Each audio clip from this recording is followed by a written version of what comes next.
Boa tarde a todos. Que Jesus possa nos envolver nas nossas reflexões essa tarde.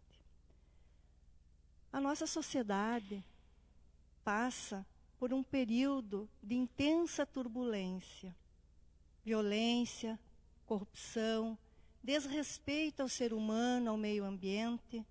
Tudo isso é o reflexo de uma sociedade que não criou apreço pelos valores e acabou formando pessoas sem referências de cidadania e de respeito pelo próximo. A solução desses problemas exige uma verdadeira revolução na maneira de nós educarmos as nossas crianças, os nossos jovens. Dessa forma, então, nós percebemos a importância do núcleo familiar nessa tarefa. A família não foi criada para recreação nem por engano. Ela exerce uma influência decisiva na formação do indivíduo.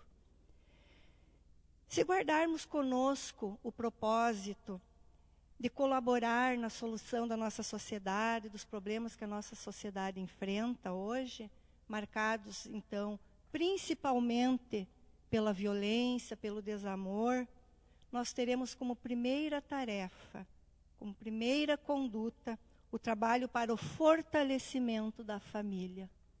Se nós queremos uma sociedade melhor, se nós queremos indivíduos melhores, nós precisamos fortalecer os laços de família, fortalecer a nossa família.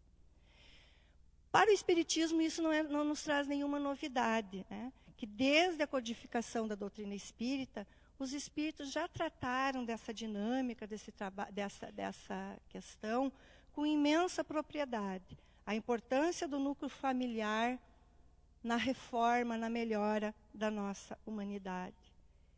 E esclarecendo os pais da grande responsabilidade pela educação dos filhos e pelo enobrecimento da faculdade da alma, os espíritos vêm nos trazer, através da codificação, através de obras complementares, muitas questões, muitos conceitos, muitas orientações e esclarecimento para os pais e para a família que recebe esses espíritos, para os responsáveis que acolhem essas crianças, formando então a nossa família. Então os espíritos nos orientando e trazendo essas orientações, esses esclarecimentos, eles nos dizem, lá no Consolador, na questão 110, qual a melhor escola de preparação das almas reencarnadas na Terra? E Emmanuel nos responde através do Chico Xavier. A melhor escola ainda é o lar, onde a criatura deve receber as bases do sentimento e do caráter. Emmanuel nos diz que o lar é a primeira escola do espírito. E os pais são os primeiros professores dos filhos, desse espírito, que hoje nós recebemos. Entendendo aqui e também trazendo essa questão para a família. Quem é a família? Hoje nós temos uma caracterização, muitas vezes, não daquela família tradicional, mas a responsabilidade são daqueles que acolhem esse espírito. Atualmente, os tipos de família ainda variam muito, conforme os costumes, as condições socioeconômicas e as tradições dos povos. E nós vamos ver, então, também, lá no Consolador, também, na questão 175, que o Chico Xavier, então, pergunta, para Emmanuel, o Instituto da Família é organizado no plano espiritual antes de projetar-se na Terra? O que o Chico Xavier queria saber com isso? Será que as famílias são compostas ao acaso? Ou será que tem uma preparação no mundo espiritual? Será que os filhos que hoje nós recebemos, nós nos comprometemos na espiritualidade? Essa família que nós temos hoje, nós nos comprometemos na espiritualidade a recebê-los? Vamos ver, então, o que Emmanuel nos diz. O colégio familiar tem suas origens sagradas na esfera espiritual. Em seus laços reúnem-se todos aqueles que se comprometeram no além, a desenvolver na Terra uma tarefa construtiva de fraternidade real e definitiva. Como nós dissemos antes, a família não se forma por acaso. Todos nós nos comprometemos na espiritualidade a reencarnarmos e formarmos um grupo familiar aqui na Terra. Mas como que nós podemos definir família? O que é família? Se nós procurarmos no dicionário, nos diz que família é o conjunto de todos os parentes de uma pessoa e principalmente dos que moram com ela. Também nos diz no dicionário que família é o conjunto formado pelos pais e pelos filhos. Também nos diz que a família é um conjunto formado por duas pessoas ligadas pelo casamento e pelos seus eventuais descendentes. Nós trouxemos aqui somente 3 conceitos do dicionário. Tem muito mais. Mas como que nós vemos a família na visão da doutrina espírita? Na visão da doutrina espírita. Joana de Ângeles nos diz, no livro Estudos Espíritas, que família é um grupo de espíritos normalmente necessitados, desajustados, em compromisso inadiável para a reparação, graças à contingência reencarnatória. Também nos diz, em um outro livro seu, Após a Tempestade, que a família é a abençoada escola de educação moral e espiritual, oficina santificante, onde se lapidam caracteres, laboratório superior em que se caldeiam sentimentos. Um outro conceito, no livro Nos Domínios da Mediunidade, que André Luiz nos traz. A família consanguínea é uma reunião de almas em processo de evolução, reajustes, aperfeiçoamento ou santificação. Então, com essa nova visão da doutrina espírita, modificam-se os conceitos de família, esse raciocínio acerca do que seja família. A doutrina espírita nos traz, então, a família não mais como um grupo de seres ligados somente por laços de sangue, mas a reunião de espíritos unidos pela necessidade de resgate, de aprendizado, de reconciliação. Daí a grande necessidade que nós temos de levar até o fim os nossos compromissos assumidos na espiritualidade. Isso significa o quê? Que nós não devemos desistir da nossa família. Que nós temos que nos empenhar para o fortalecimento da nossa família, para não fracassarmos novamente. Se nós nos reunimos em família, e como nos dizem os espíritos, para esse resgate, esse reajuste, mas também para apertarmos mais os nossos laços de amor. Não vamos pensar que nós temos na nossa família somente questões de reajuste, kármicos, de coisas negativas. Temos também muitas coisas positivas que nos trazem de um passado. E hoje nós nos reencontramos novamente para aprender, para reaprender, para refazer novamente para a nossa evolução, para esse nosso aperfeiçoamento. O nosso aprendizado, a nossa evolução é individual, nós sabemos. Mas nós precisamos da nossa família, da sociedade, para o nosso crescimento. Nós aprendemos uns com os outros. E de uma maneira analógica, nós vamos fazer uma comparação com as partes de uma casa com a família. Aqui nós vemos uma casa. O que será que simboliza o piso da casa? O piso da casa é o alicerce. E esse alicerce tem que ser como?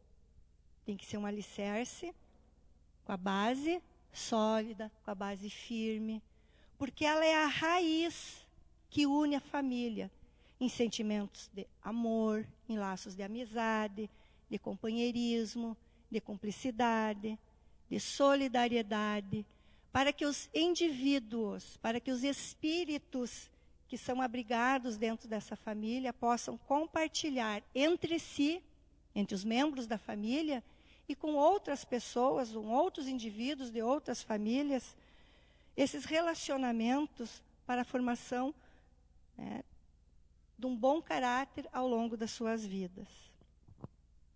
O que seriam as paredes? O que simboliza as paredes com a família?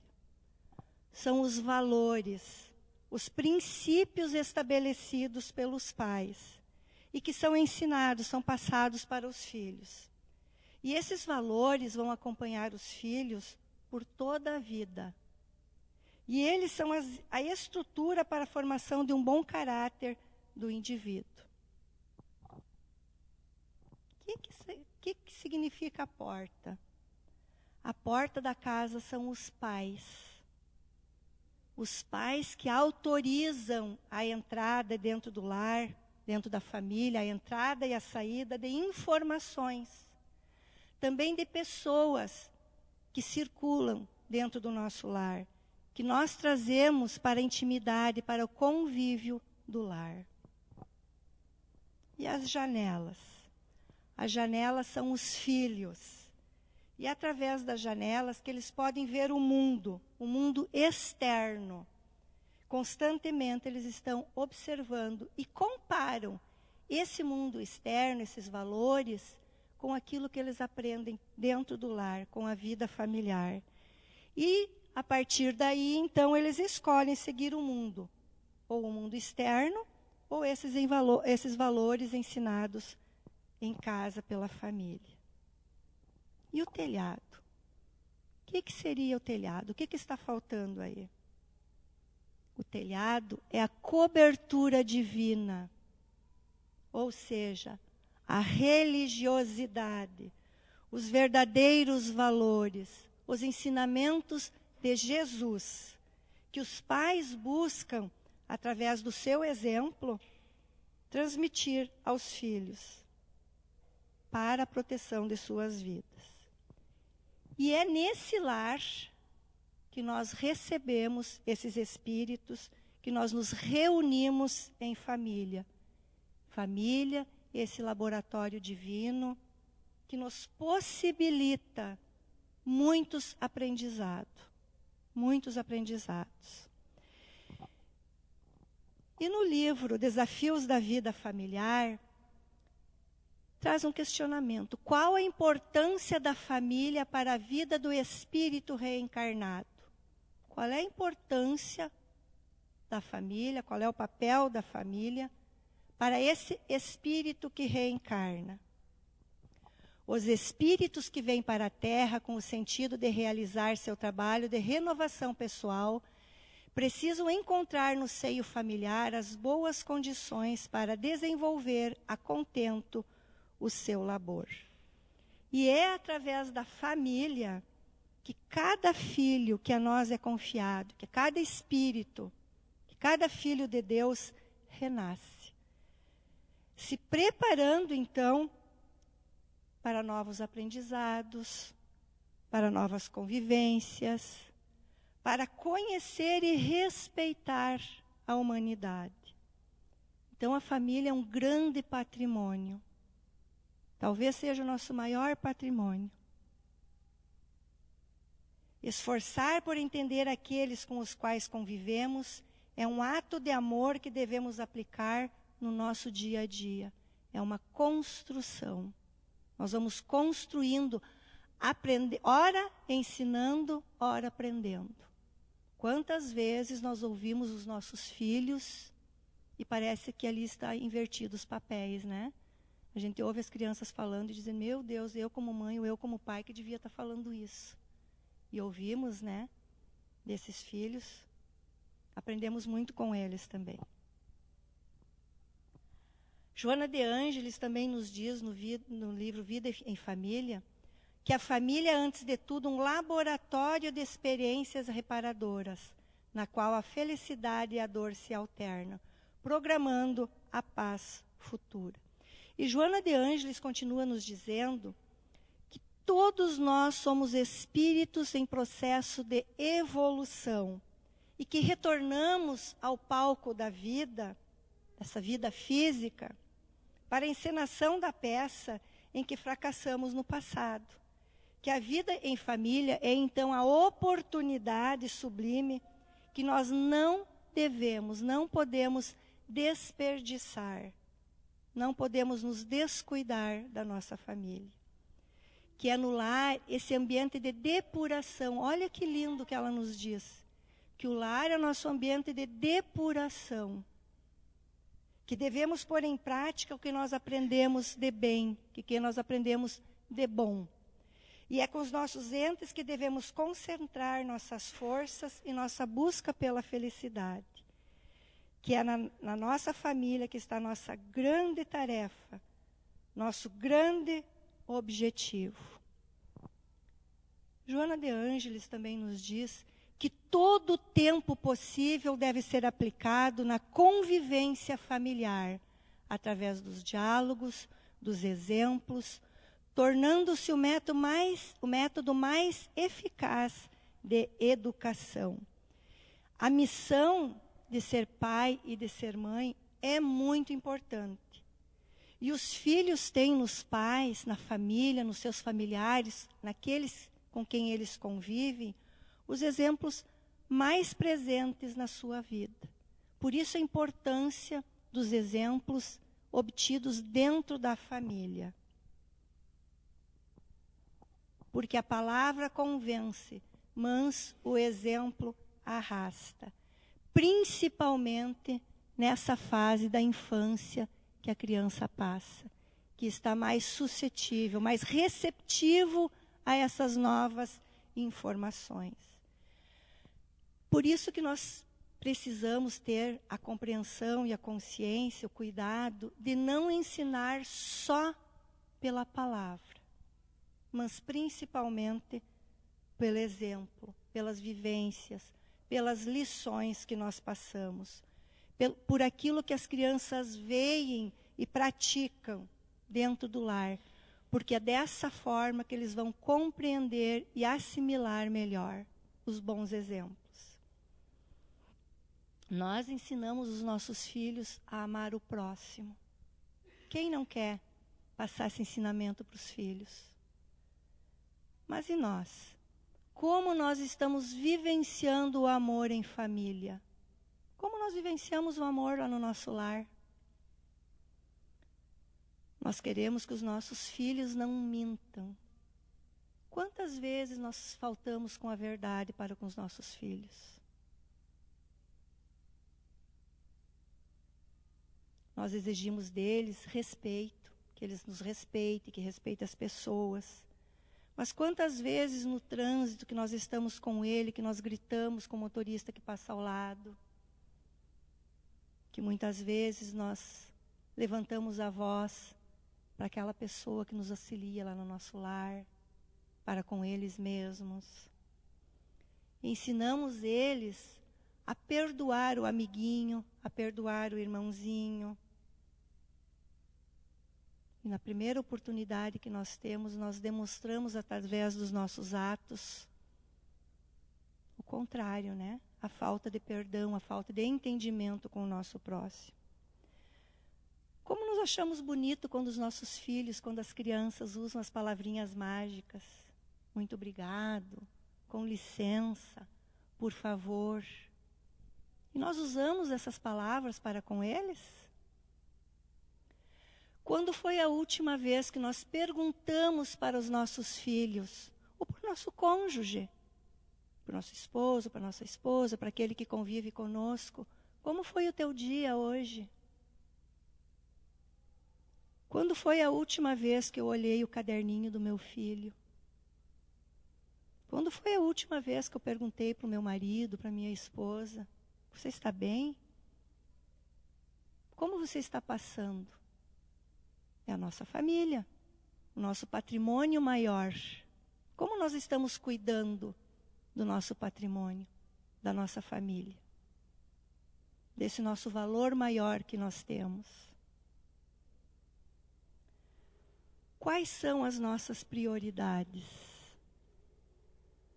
Nós temos uma responsabilidade muito grande com relação aos espíritos que nós acolhemos, que nós estamos convivendo lá no nosso lar, que nós recebemos para crescer, para evoluir, para nos melhorar, para aprendermos juntos. Não só o crescimento espiritual, intelectual, mas principalmente o crescimento moral e espiritual. Conta um cientista que após ele analisar os exames de ressonância magnética e uma tomografia computadorizada do seu cérebro, foi constatado que ele tinha todas as características de um psicopata, com fortes tendências à agressividade. No entanto, parecia não funcionar para ele esse paralelismo, porquanto ele era uma pessoa muito equilibrada, uma pessoa calma, uma pessoa pacata. Quando o repórter, então, perguntou para ele o que ele atribuía ao fato de não ter desenvolvido esse comportamento violento, de nem se comprometer, ter sido comprometido na delinquência, ouviu surpreso a resposta desse cientista. Creio que foi em virtude das influências recebidas na infância. Meus pais dedicaram-me muito amor e carinho. Cresci num lar ajustado e feliz. Foi decisivo para que eu superasse a sinistra profecia de meus neurônios. Então, nós percebemos a importância da orientação na infância. A importância das impressões que nós deixamos em nossos filhos na infância. E no Livro dos Espíritos, na questão 383, é perguntado aos espíritos qual para este, ou seja, para o espírito, a utilidade de passar pelo estado de infância. E os espíritos nos respondem: encarnado com o objetivo de se aperfeiçoar, o espírito durante esse período é mais acessível às impressões que recebe, capazes de lhe auxiliarem o adiantamento para o que devem contribuir os incumbidos de educá-lo. Encarnado com o objetivo, todos nós, reencarnamos com o objetivo do quê? De nos aperfeiçoar. Todos nós, a nossa meta é o nosso aperfeiçoamento. Mas durante o período infantil, é mais acessível, como ele nos coloca ali. É mais acessível, a criança, o espírito está mais acessível a essas impressões que ele recebe. Então, os responsáveis, os pais da família, são capazes de melhor auxiliarem esses espíritos para o adiantamento. E qual é a missão dos pais para com os filhos, para com esses espíritos? Aproximar esses espíritos de Deus. A nossa maior tarefa como pais, como familiares, é aproximar os filhos de Deus. Daí pode ser que esteja alguém aqui e diz: puxa vida, agora meus filhos já passaram pela infância. E agora? Não tem mais o que fazer, vou ter que esperar outra reencarnação? Nós sabemos que não. Tudo aquilo que nós adquirimos em nossa existência é para o espírito. Ah, mas agora meu filho está já na adolescência, ou eu já estou na fase adulta, já estou numa idade mais avançada e não acordei para essas verdades espirituais. E agora, o que eu faço? A vida do espírito é imortal, nós estamos em constante aprendizado. Então, quando a gente fala aqui da importância da infância, nós falamos para todas as idades. Nós não sabemos em que fase o nosso espírito se encontra. Acreditamos que ainda numa bem tenra infância, né? Então, isso também vale para todos nós. Sempre é tempo de nos modificarmos, de nos melhorarmos, de educarmos os nossos sentimentos. Porque como que eu vou dar o melhor de mim para o meu filho? Me melhorando. Eu só dou aquilo que eu tenho. Por isso, quando a gente fala na importância do exemplo, talvez isso seja um pouco dolorido para nós pais. Porque o esforço que nós precisamos fazer, porque muitas vezes nós não temos ainda internalizado dentro de nós esses verdadeiros valores. E acabamos passando exemplos, muitas vezes, que não são salutares para os nossos filhos.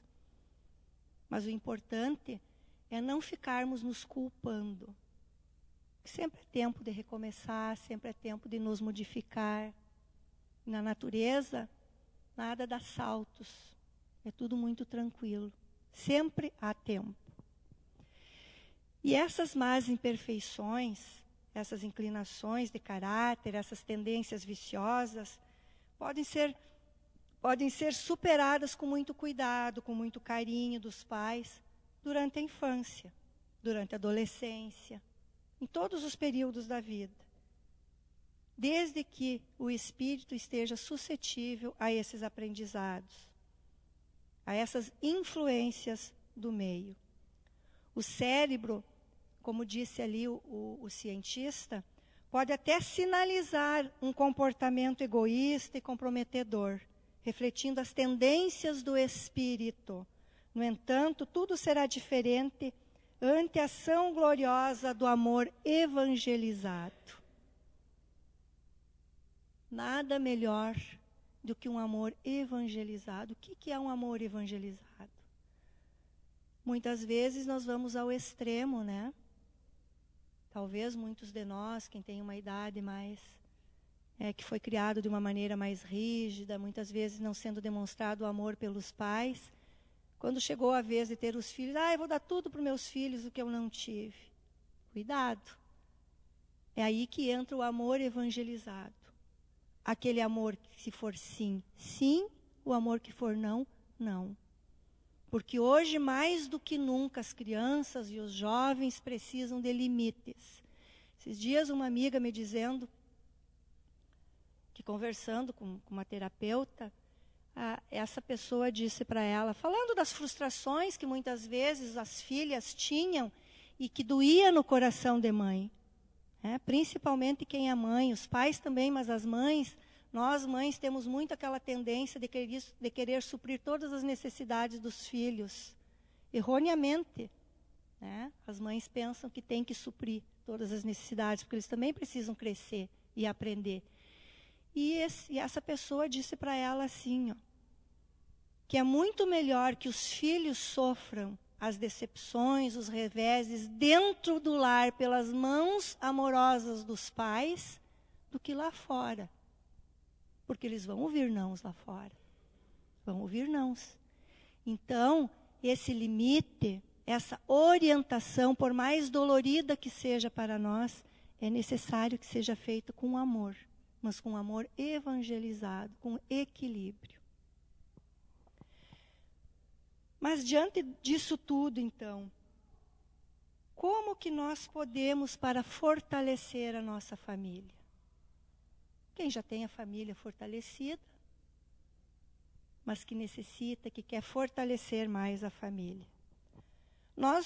Todos nós sabemos, né, todas as áreas da educação, da filosofia, da psicologia nos fala da importância nos relacionamentos, principalmente entre pais e filhos, do diálogo, do respeito, do carinho, da fraternidade, tudo isso nós sabemos. Mas Joana de Ângeles nos traz, no livro SOS Família, um capítulo que fala sobre Cristo em casa. E ela nos coloca nesse capítulo, nesse texto, que contrapondo-se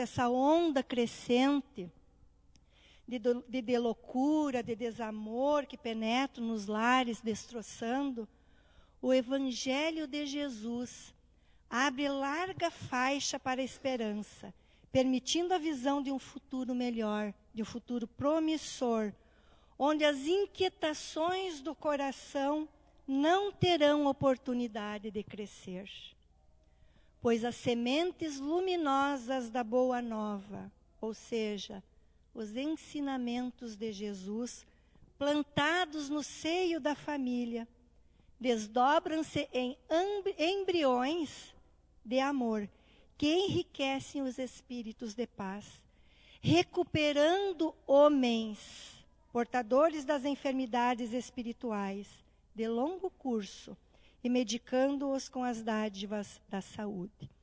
E aqui ela transcorre um texto mais longo e muito bonito, nos trazendo o quê? O que ela quer dizer com isso? Da importância do evangelho no lar. Quem tem os filhos na evangelização sabem muito bem disso, porque é um dos temas que nós trabalhamos desde os bebezinhos, da importância do evangelho no lar, que é o quê? Receber Jesus em casa, receber o Cristo em nosso lar, abrir as portas do nosso coração para que Jesus entre. E através da mensagem do Messias, da mensagem do Cristo, trazer para essas crianças, para esses jovens, essa mensagem do amor, essa mensagem de fortalecimento da família, que existe sim uma outra possibilidade de sociedade, de uma sociedade saudável, de um mundo melhor sim para se viver. E a família, como muitos ainda querem alegar, não é uma instituição que está à falência. Muito pelo contrário, os espíritos nos dizem que a família é uma instituição sagrada e que cada vez mais a tendência é de fortalecer esses laços. E para isso, nós precisamos de Jesus em nossas vidas. Talvez muitos pais aqui perguntem, nossa, mas o que é agora essas evangelizadoras mandando para casa um boneco de Jesus? Se nós sabemos que a doutrina espírita não tem esses atavismos, né? Porque nós estamos tentando para trazer para essas crianças que precisam ainda do concreto, a imagem, a figura de Jesus. Não do boneco Jesus, mas de Jesus, aquele ser presente em nossa vida. E eu acredito que muitas mães aqui percebem a aproximação desses filhos com Jesus depois que eles começaram esse relacionamento com Jesus, mais de perto. Então, essa campanha do Evangelho no Lar, que é uma campanha permanente das casas espíritas, é para isso. Não para isentar os problemas da nossa vida, do nosso lar. Porque nós ainda vivemos num planeta de provas e expiações. Como nos dizem os espíritos, ora nós circulamos em momento de paz, de equilíbrio, ora vem momentos de dificuldade. Mas o Evangelho no Lar nos ajuda a fortalecer, a nos fortalecermos em família, para podermos passar por esses momentos, muitas vezes difíceis, que todos nós passamos. Joana de Ângeles também nos diz que quando Cristo penetra a alma do discípulo, refala. Quando visita a família em prece, sustenta. Faze do teu lar um santuário onde se possa aspirar o aroma da felicidade e fruir o néctar da paz.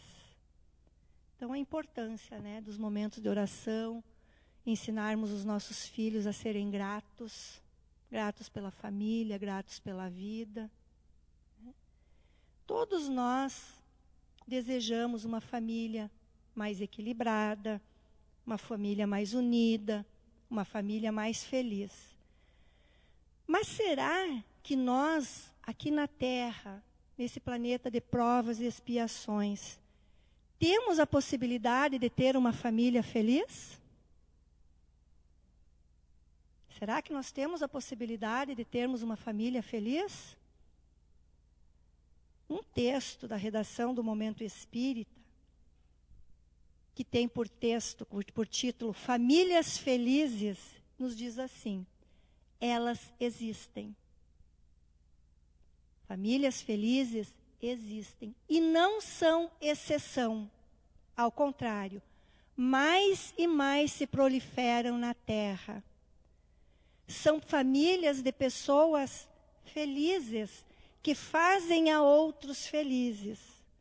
As pessoas que as compõem se reencontram na Terra pelos laços do afeto e do bem-querer. Amam-se, pais, irmãos, e aqueles também que vêm de fora para alargar esse universo familiar. Os genros, as noras, as sogras, são da mesma estirpe, todos nobres. E olhe só, não são pessoas livres ao sofrimento. Pelo contrário, nelas registramos pesadas cargas expiatórias. Em algumas dessas famílias, é um filho que nasce com uma esperança de muitas alegrias, para logo mais demonstrar a enfermidade de que é portador, envolvendo todo o conjunto familiar em redobradas preocupações. Em outra, é o filho que nasce portador de alguma deficiência, necessitando de cuidados especiais, e que todos se unem e se reúnem para isso lhe proporcionar. Famílias felizes superam tragédias que as atingem em forma de morte súbita de um ente querido, ou qualquer outra reveses da mesma ordem. Sustentam-se mutuamente pela força do amor e transmitem energias uns aos outros pela proposta de afetividade que registram. Nessa família cultuam-se a ciência ou a religiosidade, ou a arte, ou tudo isso num mesmo conjunto. São famílias nas quais os membros tendem para as carreiras do mesmo ramo, ou ramos diferentes, mas que em todos estudam e alcançam títulos universitários de graduação, demonstrando seu grande potencial intelectivo, mas que usam disso tudo, dessas qualidades, para a execução de projetos no bem. Quando eles se reúnem em torno da religiosidade, transforma as comunidades onde vivem, onde moram, atua em benefício da dor que se espalha, erguendo instituições de amparo aos sofredores. Esmeram-se na ilustração das mentes alheias, erigindo escolas, oferecendo-se em voluntariado. O dinheiro que circula em suas mãos simplesmente circula, direcionando para o bem geral. E parece que quanto mais oferecem, tanto mais lhes chegam às mãos. Famílias felizes vivem a alegria do reencontro, dos amores de muitas vidas. Vivem a união de ideais e de beleza. Contudo, quem presta atenção verificará que em meio às marcas abençoadas dos sorrisos, as faces também registram a chibatada da dor em vínculos dolorosos. São felizes por terem aprendido que na terra tudo é transitório e que cada minuto deve ser vivido em plenitude. São felizes, acima de tudo, por terem descoberto que a divindade que lhes permitiu o renascer, abençoados pelos amores próximos e pelas venturas da belezas, de talentos variados e de bens da terra, lhes exige apenas que façam felizes a outros que cruzam seus caminhos. Famílias felizes, famílias que se amam e estendem seu amor para além das fronteiras do próprio lar, da própria cidade. Desde cedo aprenderam que todos, afinal, somos cidadãos do mundo e herdeiros do universo. Por isso, não retêm riquezas em seus cofres, somente multiplicam pérolas de luz em seus corações. E Joana de Ângeles, no livro Vida Feliz, nos traz uma mensagem belíssima para a família, que diz: o lar é o tempo da família. Os filhos são empréstimos divinos para a construção do futuro ditoso. Todo tempo possível deve ser aplicado na convivência familiar, através dos diálogos, dos exemplos, tornando-se o método mais eficaz de educação. Os hábitos adquiridos no lar permanecem por toda a existência e se transferem para além do corpo. Educar é viver com dignidade, deixando que se impregnem dos conteúdos com vigor aqueles que participam da convivência doméstica. Tudo quanto invistas no lar retornará conforme a aplicação feita. Faze do teu lar a oficina onde a felicidade habita. Que Jesus nos ampare, nos envolva com os propósitos de realmente fazer do lar uma oficina de amor, de paz e de felicidade. Muito obrigado a todos.